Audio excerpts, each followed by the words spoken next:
Assalamualaikum warahmatullahi wabarakatuh. Perkenalkan, nama saya Syabila Nastasya Masloman dengan NIM 811423077 dari peminatan K3. Video ini saya buat untuk memenuhi tugas mata kuliah Manajemen Resiko dengan dosen pengampu Ibu Putri Ayu Tias Mahdang SKM MKKK. Pada video ini saya akan menjelaskan identifikasi bahaya menggunakan metode hazard dan operability study atau yang disingkat dengan HAZOP.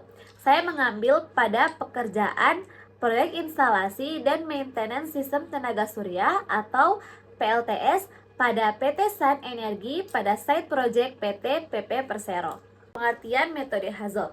HAZOP atau Hazard dan Operability Study adalah metode identifikasi bahaya yang sistematis dan teliti yang digunakan untuk mengidentifikasi berbagai masalah yang mengganggu jalannya proses serta risiko yang ada pada alat-alat yang dapat menimbulkan bahaya bagi individu atau fasilitas di dalam sistem.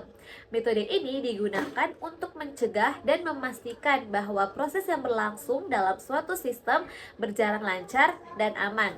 Metode HAZOP juga dapat digunakan untuk menganalisis akar penyebab timbulnya masalah, serta untuk dapat mengurangi resiko tersebut disajikan dalam beberapa tindakan atau langkah rekomendasi yang akan dilakukan. Langkah-langkah umum pada metode HAZOP. Metode HAZOP atau Hazard dan Operability Study adalah teknik sistematis untuk mengidentifikasi bahaya dan masalah operasional dalam suatu proses. Berikut langkah-langkah umum pada pelaksanaan HAZOP, yaitu yang pertama, menentukan ruang lingkup dan tujuan analisis, yaitu menetapkan proses atau pekerjaan yang akan dikaji serta tujuan dan identifikasi bahaya. Yang kedua yaitu membagi sistem atau proses menjadi beberapa bagian agar setiap bagian dapat dianalisis secara lebih detail. Yang ketiga yaitu menentukan kondisi operasi normal atau desain proses sebagai acuan dalam melihat penyimpangan. Yang keempat yaitu mengidentifikasi penyimpangan atau deviasi dengan membantu with words untuk mengetahui kemungkinan kondisi yang tidak sesuai. Yang kelima yaitu menganalisis penyebab terjadinya penyimpangan serta konsekuensi atau dampak yang ditimbulkan. Yang keenam yaitu mengevaluasi pengendalian yang sudah ada untuk mengetahui apakah sudah efektif atau belum. Yang ketujuh, menentukan tingkat resiko berdasarkan kemungkinan dan keparahan dampak. Dan yang terakhir, yaitu memberikan rekomendasi perbaikan serta mendokumentasikan hasil analisis.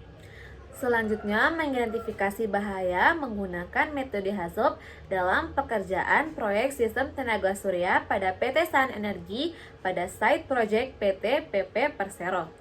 Pada tahap pertama, pada perusahaan ini dilakukan penentuan ruang lingkup dan tujuan analisis. Dalam jurnal ini, ada analisis difokuskan pada pekerjaan proyek sistem tenaga surya atau PLTS, khususnya kegiatan instalasi dan maintenance di area proyek PT Sun Energi. Tujuannya adalah untuk mengidentifikasi potensi bahaya serta meminimalisir resiko kecelakaan kerja di lokasi tersebut. Pada tahap kedua, yaitu membagi proses kerja menjadi beberapa bagian atau titik kajian.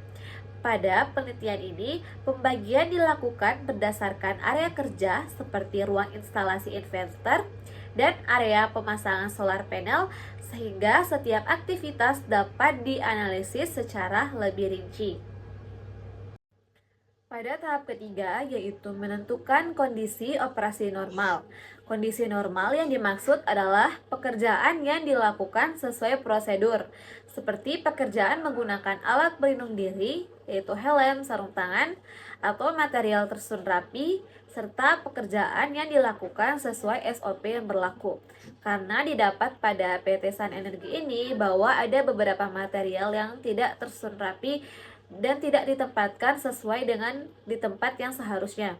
Kemudian pada tahap yang keempat yaitu mengidentifikasi penyimpangan atau deviasi. Dalam jurnal itu ditemukan beberapa penyimpangan seperti materi yang ditempatkan sembarangan, pekerjaan tidak menggunakan APD, pengangkatan solar panel yang dilakukan seorang diri, serta kabel listrik yang tidak tertata rapi.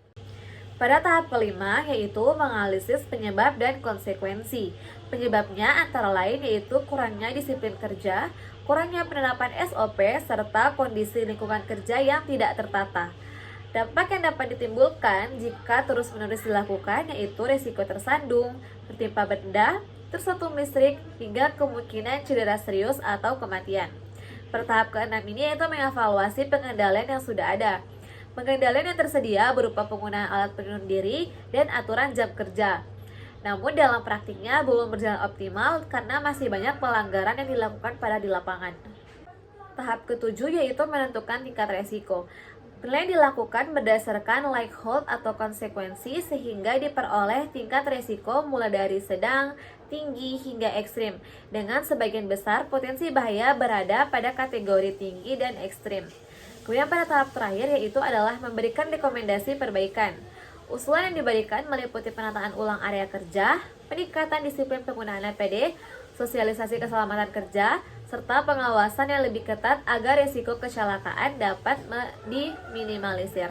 Jadi dapat disimpulkan bahwa metode HAZOP yang diterapkan pada pekerjaan proyek sistem tenaga surya PLTS di PT Sun Energi pada site project PT PP Persero mampu mengidentifikasi berbagai potensi bahaya secara sistematis melalui tahapan yang terstruktur. Dari hasil analisis ditemukan bahwa masih terdapat beberapa penyimpangan dalam pelaksanaan pekerjaan seperti penggunaan alat pelindung diri yang tidak optimal, kondisi area kerja yang kurang rapi, serta prosedur kerja yang tidak sepenuhnya diterapkan. Baik, itulah tadi pemaparan materi dari saya. Lebih dan kurangnya saya minta maaf. Wassalamualaikum warahmatullahi wabarakatuh.